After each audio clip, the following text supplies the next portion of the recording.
எழுத்துலகிலே பிரகாசிக்கின்ற இத்தகைய திருவாளர் பாலசுப்ரமணியம் காந்திபுரம் கௌரவம் பாராட்டினை பொழுதவருக்கு பொன்னாடை அணிவித்து மாலை அணித்து வழங்கப்படுகின்றது. அங்கே எங்களுடைய கரகோஷத்தோடு அந்த பாராட்டினை நாங்கள் வழங்க இருக்கின்றோம். அவரை தொடர்ந்து எங்களுடைய இந்த சிறப்பாக பணியாற்றிய மணசிங்கா அச்சகத்தின் சார்பிலே நர்மதா அவர்களை அன்புடன் அழைக்கின்றோம். அச்சகத்தின் சார்பிலே கலந்து சிறப்பித்துக் கொண்டிருக்கின்ற நாங்கள் இந்த சந்தர்ப்பத்திலே அவருக்கும் எங்களுடைய சிறப்பான நன்றிகளை தெரிவித்துக் கொள்கிறோம். உண்மையில் பதிப்பு பணி என்பது சாதாரண ஒரு பணி அல்ல. அந்த வகையிலே மணசிங்கா அச்சகத்தின் சார்பில் அந்த பாராட்டினை பெற்றுக்கொண்டு நர்மதா அவர்களுக்கு பண்பாட்டவர்கள் திணைக்களத்தினுடைய வெளியீடுகள் பலவற்றை சிறப்பான முறையிலே அச்சு உங்களுடைய கிழக்கு மாகாண பண்பாட்டு அலுவலர் திணைக்களத்தினுடைய மாகாண பணிப்பாளர் நவநீதன் ஐயா அவர்கள் வெறுமனே அவருக்கு வாழ்த்துக்கள் அல்லது பாராட்டுக்கள் அல்லது நன்றிகள் என்கின்ற அடைமொழிகளால் அவரை அடைத்திருத்தி செல்வதில் அர்த்தமில்லை. இது ஒரு மிகப்பெரிய பணி. ஒரு சாதாரணமாக ஒரு படைப்பாளி அவனுடைய நூலை வெளியிடுவது என்பது கல்லில் நாளிருப்பதைப் போல பல்வேறு சிரத்தைகளை எடுத்து வெளியிட வேண்டியிருக்கிறது. நானும் 6 புத்தகங்களை வெளியிட்டவன் என்ற காரணத்தினால் புத்தகங்களை வெளியிடுவது என்பது பிரசவ வழி என்றெல்லாம் அவருக்கு உதாரணம் அல்லது அடைமொழி சொல்வார்கள்.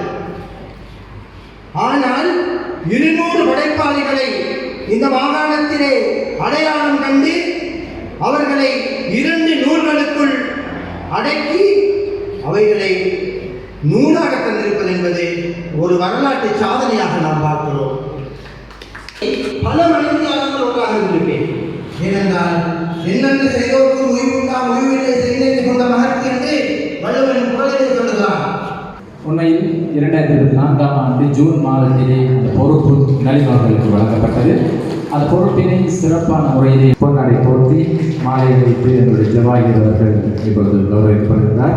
நளின் ஜவாஹிர் ஆகிய இருவருக்கும் எங்களுடைய பாராட்டு உங்களுடைய கரகோஷம். அந்த பாராட்டினை வழங்கிய கிழக்கு மாகாண பண்பாட்டு திணைக்கள பணிப்பாளர் உள்ளிட்ட அதிதிகள் அனைவருக்கும் நன்றியை தெரிவித்துக் கொள்கின்றோம். சிறுகதை என்பது எங்களினுடைய வாய்மொழி கதைகள். காலகாலமாக நாங்கள் கூறுகின்ற அந்த வாய்மொழி கதைகளினுடைய ஒரு நீட்சியாக பதிவு செய்கின்ற எழுத்துக்களினூடாக பதிவு செய்கின்ற ஒரு விடயமாக நாங்கள் இந்த சிறுகதை என்பதனை பார்க்கலாம் என்று நம்புகிறேன். குறிப்பாக ஒரு மைய கருவினை எடுத்துக்கொண்டு அல்லது ஒரு நிகழ்ச்சியினை எடுத்துக்கொண்டு சற்று விவரமாக மிகவும் குறுகிய நேரத்திற்குள் வாசித்து முடிப்பதற்கான ஒரு படைப்பாக இந்த சிறுகதைகள் எங்கள் மத்தியில் அமைந்து காணப்படுகிறது. சிறுகதை ஆசிரியர்கள் தங்களுடைய வாழ்வின் நினைவுகள், தங்களினுடைய வாழ்வில் ஏற்பட்ட சம்பவங்கள், சமூகத்தில் தாங்கள் பார்க்கின்ற விடயங்கள், தங்களால் வெளிப்படையாக சொல்ல முடியாத விடயங்கள், இவ்வாறான பல விடயங்களை தமது கருப்பொருள்களாக கொண்டு தங்களினுடைய அந்த ஒட்டுமொத்த வெளிப்பாட்டையும் மன வெளிப்பாட்டையும் இந்த சிறுகதைகளுக்கு ஊடாக கொண்டு வருகின்ற சந்தர்ப்பங்களை நாங்கள் பார்க்கக்கூடியதாக இருக்கிறது. உண்மையில் இது ஒரு வகையில் அந்த படைப்பாளர்களை ஒரு ஆற்றுப்படுத்தலை செய்கின்றது என்று கூட நாங்கள் சொல்லலாம். இந்த சிறுகதைகள் ஆற்றி நிற்கின்ற இன்னும் ஒரு பெரும் பங்களிப்பு சமூகத்திற்கு வாசிப்பு என்பது மிகவும் முக்கியமான ஒரு விடயம். நாங்கள் அனைவரும் அறிவோம். வாசிப்பு எந்த அளவுக்கு எங்கள் மத்தியில் மிகுந்து காணப்படுகின்றதோ, அது எந்த அளவுக்கு எங்களுடன் ஒரு ஆர்வத்தினை கொண்டுகின்றதோ, அந்த அளவிற்கு நாங்கள் பரந்துபட்ட அறிவுகளை வளர்த்துக் கொள்வதற்கும் பல விடயங்களை அறிந்து கொள்வதற்கும் எங்களுடைய பார்வைகளை குறுகிய போக்கில் அல்லாமல் விரிசிந்தனையாக பார்ப்பதற்குமான ஒரு தூண்டுதலை எங்களுக்கு இந்த வாசிப்பு என்பது அடிப்படையில் தந்திருக்கிறது. அது எந்த வாசிப்பு, எந்த நூலாக இருந்தாலும் சரி, அந்த வாசிப்பு என்கின்ற ஒரு நிலையினை, அந்த விருப்பினை ஊக்குவிக்கின்ற ஒரு செயற்பாட்டினை ஆய்வு பரப்பு, ஒரு ஆய்வு நூல் என்கின்ற அடிப்படைக்கு அப்பால் இருந்து கொண்டு, சமூகத்தில் இருந்து கொண்டு, ஒரு பொதுப்படையான நிலையில் இருந்து கொண்டு இவ்வாறான காத்திரமான ஒரு செயற்பாட்டை எங்களுக்கு வழங்கிக் கொண்டிருக்கின்றது இந்த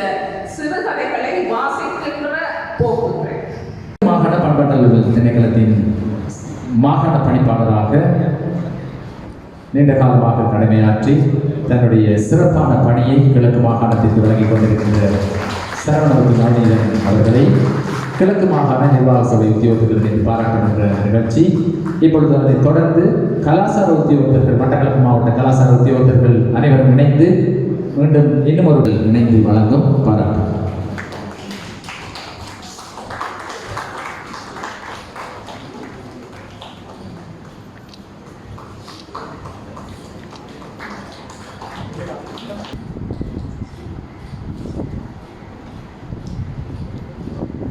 எமது பண்பாட்டு திணைக்களத்தினுடைய பிரதான செயற்பாடு நூல் உருவாக்கம்.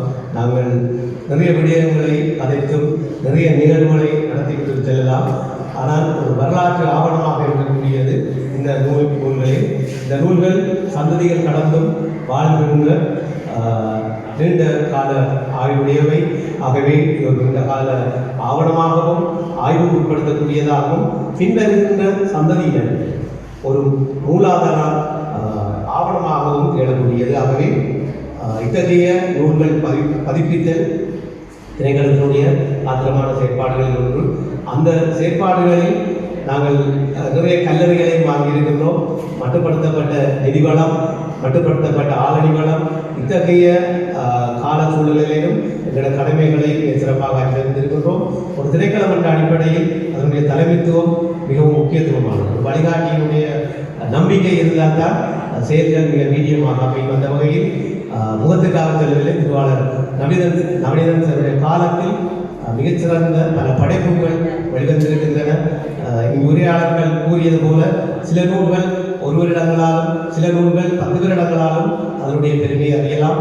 இந்த நூலாசிரியர்கள் நூலை வழங்கி வைக்குமாறு இன்றைய நிகழ்வின் நாயகர் கிழக்கு மாகாண பண்பாட்டு திணைக்களத்தினுடைய மாகாண பணிப்பாளர் சிறுவாளர் சரவணபுரி நவநீதன் ஐயா அவர்களையும் மற்றும் விருந்தினர்களையும் அன்பாக அழைக்கின்றேன். கவிஞர் ரவி கிருஷ்ணா அவருடைய இருவாட்சி அடுத்ததாக வாகனத்தில் இருக்கிறது. அவனை பொருத்தமான அடிப்படையில் பெற்றுக்கொள்ள முடியும். அடுத்ததாக டயனி வாழ்த்து அவர்கள் கையெழுக்கப்பட்டிருக்கிறது. பொருத்தமான சந்தர்ப்பத்தில் அவர்கள் அந்த நூல்களை வெளியீடு செய்து கொள்ள முடியும். இன்று வருகை தராத நூலாசிரியர்களுடைய அந்த நூல்கள் தன்னுடைய கலாசார உத்தியோகத்தர்களூடாக உரியவர்களிடம் சேர்ப்பிக்கப்படும் என்பதை அறிய தருகின்றோம். எதிர்வரும் வாரத்தில் அந்த அனைத்து நூல்களும் கிடைத்துவிடும். எனவே எதிர்வரும் வாரத்தில் கலாசார உத்தியோகத்தர்களூடாக நூல் பிரதி தேவையானவர்களுக்கு வழங்க முடியும் என்று கேட்டுக்கொள்கின்றோம். இந்த நிகழ்ச்சியினுடைய முத்தாய்ப்பான நிகழ்ச்சியாக எங்களுடைய இந்த சிறப்பான நூல் கிழக்கின் நூல் சிறுகதைகள் 2 தொகுப்பு நூல் அறிமுக நிகழ்விலே முதன்மை விருந்தினராக கலந்து சிறப்பித்துக் கொண்டிருக்கின்ற முன்னாள் குவைத் நாட்டுக்கான இலங்கை தூதுவர் திரு பாலசுப்ரமணியம் காண்டிவன் அவர்களை அன்புடன் முதன்மை உரையினை வழங்குவதற்காக அன்புடன் அழைக்கின்றனர். பேசுவதற்குரிய தகைமை எனக்கு இருக்கின்றதா என்று தொடர்பாக எனக்கு கேள்வி இருக்கின்றது. நூல்களை பற்றி அதன் உள்ளடக்கம் பற்றி, அதன் கருப்பொருள் பற்றி, அதன் குறைகளை பற்றி இங்கு அக்குவேறு ஆணிவராக அத்துறை சார்ந்த பெருமக்கள் அலசுவதை நான் கண்கூடாக காண்கின்ற பொழுது இந்த தலைப்பு தொடர்பான ஒரு பேச்சு நிகழ்த்துவது என்பது ஒரு வகையில் கொல்ல நெருப்பிலே ஊசிக்கின்ற கதை போல ஆனது. எனினும் இந்த பணி பற்றி ஒரு சில வார்த்தைகள் நான் கூட்டியாக வேண்டும். நண்பர் நவநீதன் அவர்கள் எனக்கு சிறுவயது முதலே நாங்கள் பாடசாலை நண்பர்களாக பயணித்தவர்கள்.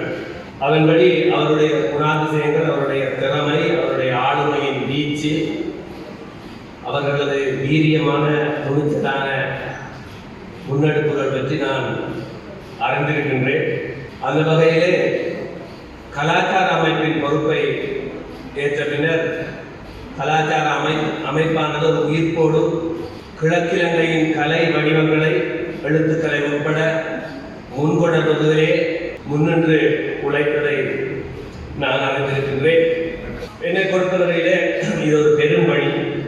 சிறுகதைகள் என்பது நண்பர் அப்துல் ரசாத் அவர்கள் கூறியது போல வாழ்க்கையின் அனுபவங்களை, நமது கலாச்சார பண்பாட்டு விழுமியங்களை, படிப்பினைகளை நூல் வடிவிலே தொகுத்து படைக்கின்ற ஒரு கைங்கரியம். இத்தகைய கைங்கரியத்தை ஒரு இதழுக்கோ ஒரு சஞ்சிகைக்கோ மட்டுப்படுத்தி நிறுத்திவிட முடியாது. அதனை எமது இளம் தலைமுறைகளின் முறைகளுக்கு கடத்த வேண்டிய ஒரு பாரிய பொறுப்பு எங்களுக்கு இருக்கின்றது என்பதை நான் அறிவேன். இக்கதைகளின் தொகுப்பு நூல் வடிவிலே வெளிவந்து நமது அடுத்த தலைமுறை கைகள் சேருவது என்பது ஒரு அளப்பரிய பணியாக, காலத்தின் கடமையாக, ஒரு தார்மீக கடமையாக நான் உணர்கின்றேன். அதனை செவ்வனே நடாத்தி முடித்த கலாச்சார திணைக்களத்துக்கு நமது தமிழ் சமூகம் சார்பிலே நான் நன்றி செலுத்த கடமைப்பட்டுள்ளேன். ஊடகவியலாளர்களே, பல்கலைக்கழகத்தினுடைய பேராசிரியர்களே, உங்கள் அனைவரையும் வைத்தவனாய் இன்றே கிழக்கு மாகாண பண்பாட்டு அலுவலர் திணைக்களத்தினால் 100 சிறுகதைகள் இன்று இங்கே பிரசவித்துக் கொண்டிருக்கின்றது. இந்த பிரசவம் உண்மையிலே இந்த சிறுகதைகள் பிரசவமாவது என்பது மிகவும் ஒரு கஷ்டமான ஒரு நிலை. இந்த கஷ்டமான நிலையிலே இந்த நூல்களை, இந்த சிறுகதைகளை நாங்கள் தேடி பெற்றிருந்தோம். அதாவது நாங்கள் இந்த இதை ஊடக வாயிலாக நாங்கள் அறிவித்திருந்தோம். மற்றும் எங்களுடைய கலாசார உற்சவத்தின் வாயிலாக நாங்கள் இந்த சிறுகதைகளை தேடினோம். அந்த சிறுகதைகளை எழுதியவர்கள் இந்த சமூகத்திலே இறந்து விட்டார்கள். மற்றது புலம்பெயர்ந்த நாட்டிலே வாழ்ந்து கொண்டிருக்கிறார்கள்.